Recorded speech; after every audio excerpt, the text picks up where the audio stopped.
Dans ce monde, la réussite scolaire est primordiale, elle décide de votre avenir. Les salles d'examen deviennent un champ de bataille impitoyable. Réussir les examens vous garantit un avenir prospère et échouer peut détruire toute votre vie. Nous rencontrons ensuite notre protagoniste, Sokatsu, qui possède des capacités de triche de niveau divin, ce qui en fait un étudiant de type C.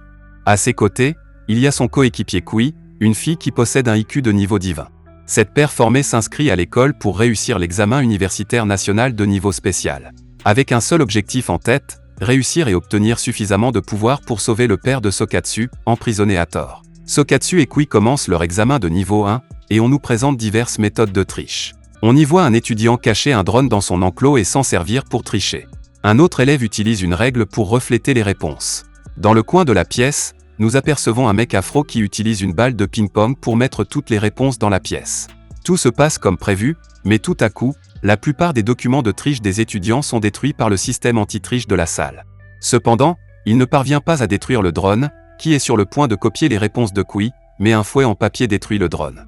Il s'avère que Sokatsu utilise la technique légendaire de Shokatsu, la technique utilise du papier comme arme. Peu de temps après, Sokatsu gratte du graphite de son crayon et le souffle dans les airs, l'utilisant pour découvrir les capteurs infrarouges de la pièce. Cependant, cela ne pose pas de problème à Sokatsu, car il utilise une technique pour détruire tous les capteurs infrarouges de la pièce.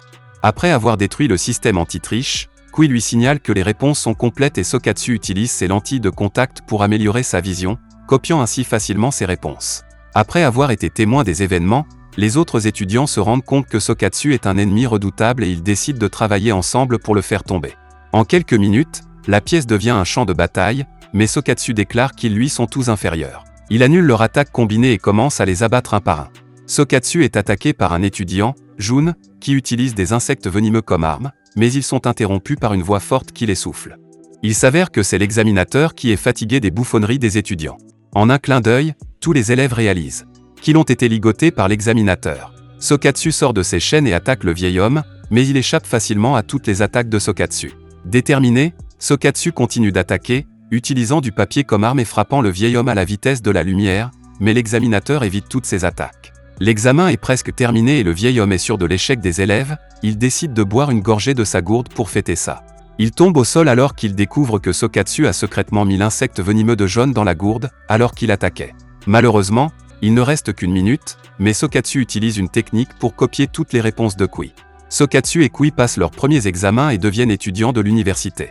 Plus tard, Sokatsu passe en revue le plan avec Kui, ce qui implique diplômé de l'université avec les meilleures notes, puis passer un examen spécial pour devenir un diplômé de niveau spécial et alors seulement, pourra-t-il sauver son père facilement. Pendant qu'il parle, Sokatsu voit une très jolie fille, Ak, et change son plan pour la conquérir, puis sauver son père plus tard. Le lendemain, Sokatsu découvre que leur prochain examen aura lieu dans une toundra glacée avec une température descendant en dessous de moins 200 degrés Celsius. Avant longtemps, la plupart des étudiants sont gelés, mais Sokatsu a une barrière qui le protège du froid. Kui et Sokatsu réussissent l'examen et Kui lui rappelle le plan pendant qu'il déjeune, mais il est à nouveau distrait par Ak. Quelques instants après, Ak est appelé au bureau du conseiller et Sokatsu découvre que l'équipement de triche de Ak a été retrouvé. Au bureau, Ak nie être une étudiante de type C, mais la conseillère insiste sur le fait que son stylo est un objet de triche. Il procède à sa destruction afin de prouver que Ak est un tricheur, mais Sokatsu l'arrête avec sa technique spéciale. Il déclare que Ak est innocent. Le conseiller ne le croit pas et décide de faire un autre test pour elle. Si elle échoue, les deux seront expulsés. Le test commence et sa difficulté est passée du niveau 1 au niveau 5. Sokatsu engage le conseiller pour récupérer le stylo de Ak et éviter de se faire expulser. Mais le test est déjà terminé et Ak a obtenu un score parfait sauvant les deux d'être expulsés. Le lendemain matin, les élèves passent un autre test. Cette fois, ils sont à l'intérieur d'un avion et doivent porter des lunettes spéciales pour voir les questions du test. L'examen commence dès que l'avion décolle, l'examinateur fait sauter le toit de l'avion et tous les tricheurs sont éjectés du avion. Les lunettes de Sokatsu s'envolent mais il utilise une technique qui peut contrôler le vent. Il crée une condition sans vent et réussit l'examen après avoir récupéré les lunettes d'un autre élève. Plus tard, Ak remercie Sokatsu pour son aide précédente et le rencontrera dimanche pour obtenir un stylo comme celui qu'elle a. Au magasin, il rencontre Shu, qui recommande une série de stylos électroniques, mais Sokatsu les rejette tous et en choisit un similaire à celui de Ak. Pendant les vacances d'été, le professeur invite toute la classe dans une piscine pour un test surprise. Les étudiants sont ensuite balayés par une piscine géante et le test commence. Après avoir remarqué qu'aucun examinateur n'est là pour les regarder, les étudiants commencent à tricher, mais ils commencent à s'enfoncer dans l'eau. Sokatsu réalise rapidement que l'examinateur est un requin doté d'une intelligence accrue. Pour intimider les élèves, l'examinateur crée un tourbillon de requins et les attaque. Sokatsu se rend compte que Hak et Kui sont en difficulté et utilise sa technique pour les protéger des requins. Le cerveau de l'examinateur commence à mal fonctionner et il commence à parler de conquérir le monde. Les requins utilisent alors des pistolets laser pour attaquer Sokatsu, mais il arrête leur attaque en utilisant son papier comme barrière. Enragé, Sokatsu utilise une technique secrète qui crée un puissant tourbillon et emporte l'examinateur et ses collègues. Kui termine son test et jette ses réponses à Sokatsu, qui les copie pour passer un autre examen. Ensuite, nous voyons Sokatsu s'engager dans diverses batailles féroces avec Shu partout dans le monde. Sokatsu est finalement vaincu par Shu et il décide de quitter définitivement l'université à cause de l'humiliation. Kui cherche Sokatsu pendant un mois entier jusqu'à ce qu'elle le trouve dans une épingle locale. Elle essaie de le convaincre de retourner à l'université, mais Sokatsu refuse de revenir car Shu est plus fort que lui. Kui lui donne du sens et le convainc de retourner à l'école. Mais avant, ils se rendent à Prisonland, où son père est emprisonné. Ils explorent la forêt et arrivent à une tour. Là, ils repèrent un homme masqué, qui dit à Sokatsu que le seul moyen de sauver son père est de le vaincre au combat en utilisant la technique Ultimate Sokatsu. Sokatsu engage l'homme masqué dans la bataille et utilise 4 techniques différentes pour attaquer l'homme, mais l'homme masqué annule toutes les attaques de Sokatsu. Il se moque ensuite de Sokatsu, déclarant que ces techniques ne sont pas aussi puissantes que la technique originale. Sokatsu commence à sombrer dans le désespoir, mais Kui le motive. Il se lève pour se battre une fois de plus mais l'homme masqué kidnappe Kui et dit à Sokatsu qu'il l'attendra au sommet de la tour. Sokatsu prend facilement l'ascenseur jusqu'au 105e étage et trouve l'homme masqué qui l'attend. L'homme masqué parle de la maîtrise de la technique Sokatsu, puis lui lance une série de défis pour prouver qu'il a ce qu'il faut pour être qualifié de véritable maître de la technique Sokatsu. Le premier défi est de contrôler le feu, il doit avoir la chaleur en lui, ce qu'il réussit à faire de façon loufoque. À l'étage supérieur, il doit trier les objets incombustibles et combustibles. Le troisième défi consiste à battre un homme déguisé en arbre. Sokatsu est prêt pour une action réelle, mais il tombe à genoux. L'homme lui dit qu'il est faible parce que les niveaux d'oxygène sont élevés en raison de la hauteur. Sokatsu ne pourra donc pas se battre à pleine capacité s'il n'apprend pas à contrôler sa respiration. Après avoir été moqué par le gars de l'arbre, Sokatsu utilise les connaissances du défi précédent. Sokatsu est capable d'obtenir du feu et utilise sa nouvelle compétence éveillée de vent et de feu pour vaincre l'homme de l'arbre. Il avance à l'étage suivant et le défi final. L'homme masqué réapparaît et engage Sokatsu dans la bataille. Bien qu'il soit incapable de contrôler le feu, Sokatsu écoute l'homme masqué, qui lui dit d'utiliser sa technique du vent pour amplifier le feu. Il crée alors une technique puissante et coupe le masque de l'homme en deux. Sokatsu se rend compte que son père était sous le masque qui lui donne le stylo technique de Sokatsu après avoir terminé sa formation. Sokatsu retourne à l'université pour défier Shu dans une bataille. Le prochain examen se déroule sur une cascade et ce n'est que lorsque les élèves répondent correctement aux questions que les moteurs de leur bateau démarrent, puis ils peuvent s'échapper. De plus, l'examinateur révèle que tout étudiant qui ne termine pas l'examen à temps tombera dans la cascade, qui est à une hauteur de 3000 mètres. Cependant, Sokatsu et Shu ignorent l'examen, ils se tiennent en l'air alors qu'ils se préparent à s'attaquer.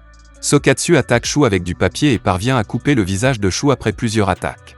Cela met Shu en colère et il détruit toutes les attaques de papier de Sokatsu, mais il ne recule pas. Leur combat provoque des remous dans l'eau. Sokatsu décide d'utiliser le stylo de sa famille au combat. Il génère du feu à partir du frottement causé entre le stylo et le papier et attaque Shu avec une grande boule de feu. Cependant, Shu utilise des fils de soie rouge pour dissiper l'attaque de Sokatsu et il comprend que l'arme de Shu est ses fils, qui sont plus durs que l'acier. Sokatsu décide alors de manipuler les flammes dans la technique secrète, ou 40 ans, une technique utilisée uniquement par les maîtres de la technique de Sokatsu. Il crée de minuscules firebires et procède à l'attaque, cependant, Shu condamne ses attaques et contrecarre facilement ses mouvements en utilisant ses fils. Sokatsu lance une autre attaque et l'un de ses oiseaux parvient à esquiver les fils et frappe presque Shu, mais il échappe juste à temps. Pendant qu'ils se battent, Sokatsu découvre que Kui est sur le point de s'écraser sur un énorme rocher.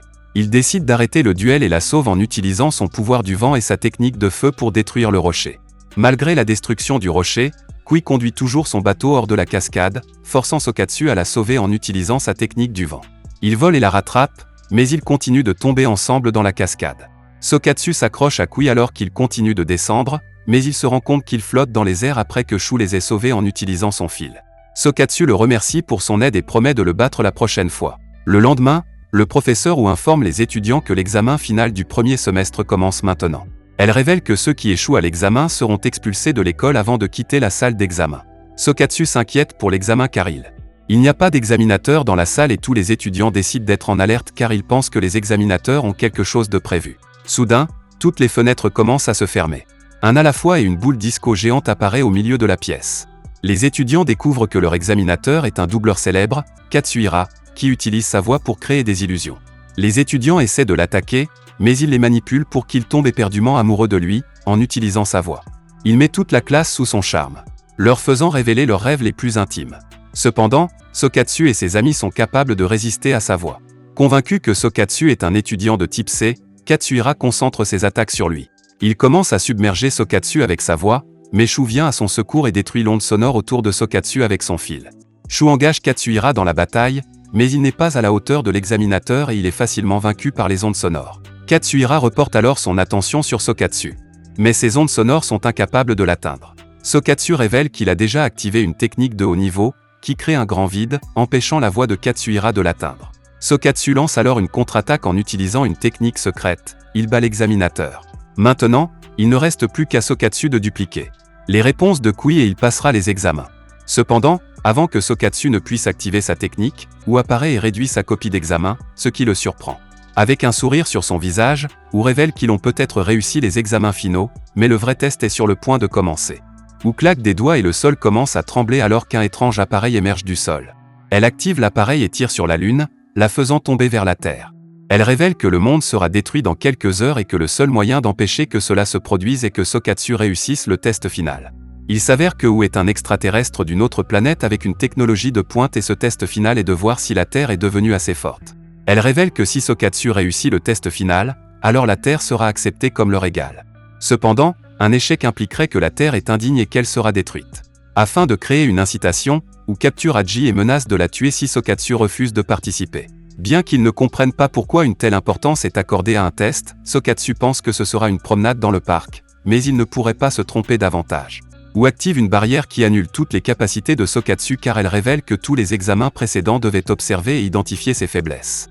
Sokatsu est impuissant et il se rend compte qu'il ne peut pas passer le test sans ses pouvoirs. Ses amis essaient de l'aider, mais Wu les bête tout facilement.